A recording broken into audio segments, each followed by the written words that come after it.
¿Qué tal? Buenos días, soy el hermano Mar, haciendo una palabra de aliento, palabra de Dios, en Hechos, capítulo 9, versículo 20, titulado como Saulo predica a Jesús. Enseguida Saulo empezó a predicar en las sinagogas a Jesús, diciendo que era el Hijo de Dios. Y todos los que lo oían quedaban atónitos y decían, ¿no el que perseguía en Jerusalén?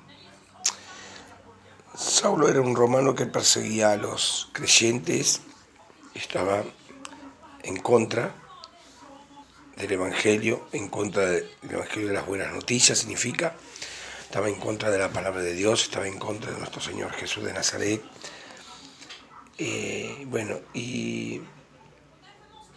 Y no podía, la gente quedaba asombrada, quedaba atónita, diciendo, ¿cómo no era el que metía preso a los que nombraban solamente el nombre de Jesús de Nazaret, y los metía presos y los llevaba a los romanos, y muchas veces muchos cristianos en ese tiempo los mataban o morían de tantos golpes que le daban en la cárcel, y más los golpes que recibían, como este hombre Saulo en su momento los llevaba golpeándolos, y cuando llegaban un par de golpes más y los cristianos fallecían de tantos golpes que recibía ese cuerpo.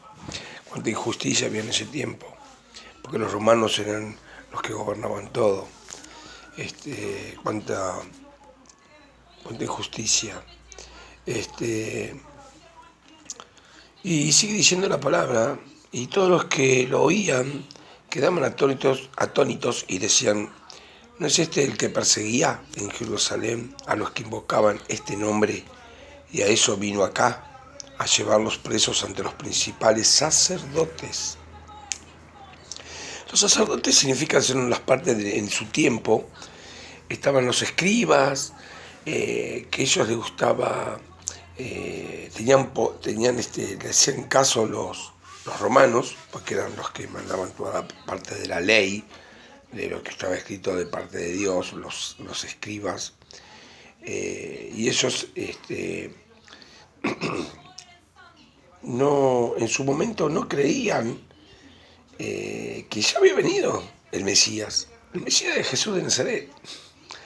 Y por eso el mismo en partes de la Biblia le dice, ustedes son terrenales, yo no soy de este lugar. Entonces ellos los escribas quedaban mirándolo, porque diciendo, si este era el hijo del carpintero José y de María, ¿cómo puede decir que él no es de este mundo y nosotros sí somos de acá? ¿Y cómo puede decir que él vivía antes que Abraham, nuestro padre? Decían ellos. Era como que con eso ellos lo tomaban como un insulto que decía Jesús de Nazaret en ese momento. Pero Jesús de Nazaret, bueno, en otro momento lo voy a llegar a explicar. No saliéndome mucho del tema. Y Saulo mucho más se llenaba de poder y confundía a los judíos de Damasco, demostrando que Jesús era el Cristo. ¿Qué palabra? Después de muchos días, los judíos en consejo resolvieron matarlo, pero Saulo conoció sus planes. Ellos guardaban las puertas de día y de noche para matarlo. Pero una noche los discípulos lo bajaron por las murallas en una cesta. Saulo fue un perseguidor de los cristianos. Y también está en la parte de Saulo que muchos, el que lee la Biblia conoce, y el que no lee muy seguido la Biblia, se lo voy a comentar. Saulo era, como yo le estaba diciendo, una persona que estaba en contra de Jesús, capturaba a los cristianos o a los que nombraban solamente a Jesús, que son cristianos, y los trataba de arrestar, porque obvio, a él le pagaban una recompensa, le daban un dinero como para, tipo cazador era, de recompensa. Pero llegado un momento, él iba por el desierto y queda por una luz muy fuerte del cielo, y que le decía: Saulo, Saulo, ¿por qué me persigues? En ese momento él sintió, ese momento era Jesucristo, y bueno, entonces ahí él es cuando tiene de inconverso pasa a ser converso y empieza a ver las cosas diferentes. eh, por eso en las iglesias de Corintios, en ese momento, las iglesias de Corintios, cuando Saulo, que al Señor le pone después Pablo, el apóstol Pablo, en Corintios las iglesias que no lo reconocían como apóstol, porque como él había sido en el momento que era Saulo, perseguidor de la iglesia cristiana, tenían miedo los de Corintio. Entonces no lo aceptaban y no reconocieron nunca como apóstol de Jesús a Pablo. Pero bueno, él tuvo una buena conversión, se entregó al Señor, él ganó muchas almas, se llegó a apóstol, cambió su vida. Y con esto les quiero decir que para Dios no hay nada imposible. Dios nos cambia, Él es el que nos cambia.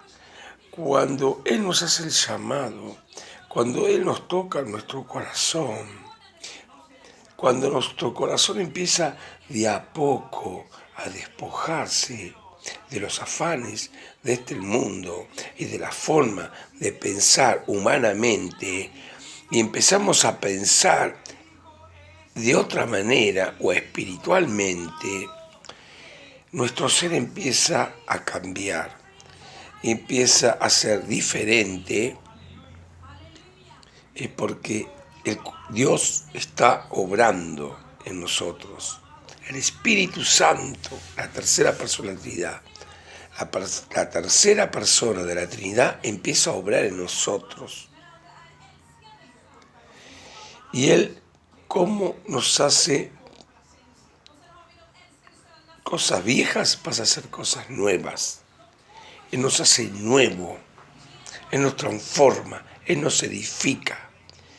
Pero para todo esto hay que primeramente aceptar a Cristo en el corazón, aceptar de ir despojando las cosas que nos hacen mal a nosotros mismos, y una preparación para llegar espiritualmente hablo, a nuestro Señor Jesucristo, para poder servirle a Él con todo nuestro corazón, porque aquí en estos tiempos que estamos viviendo apocalípticos,